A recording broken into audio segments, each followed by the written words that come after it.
在美国买房之前，怎么把一栋房子查得底朝天？平时我带客人看房时，最经常被问的问题就是：“Richard， 这个区好不好？这个房子好不好？”好的，今天我一次说清怎么查学区、社区、治安、邻居，甚至黑历史，全都能查，查得越细，买得越安心。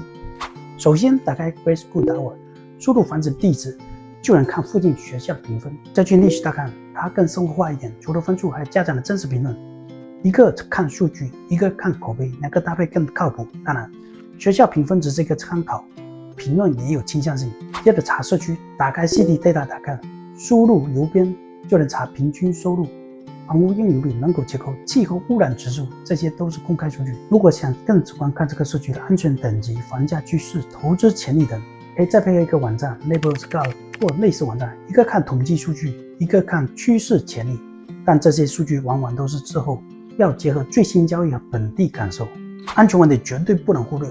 在 Crime Mapping 打看输入地址，它会显示最近几个月犯罪分布和类型，比如入室盗窃、偷车、暴力案件等，全有标注。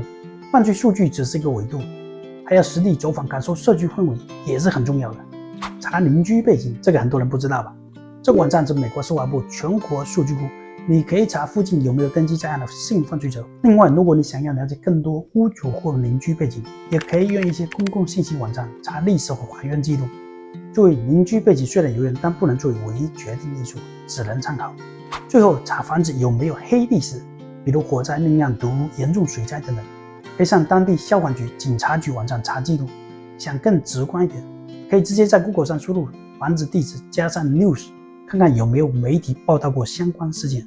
目的是减少未知风险，而不是保证零风险，让买房这件事更安心、更有底气。我是 Richard， 不只是卖房，更想帮你看懂房子的地产经纪人，分享买房干货，也聊聊房子背后的生活。希望你在美国买房的时候，不仅买得到好房，更买得安心。记得收藏起来，下次买房直接照着查。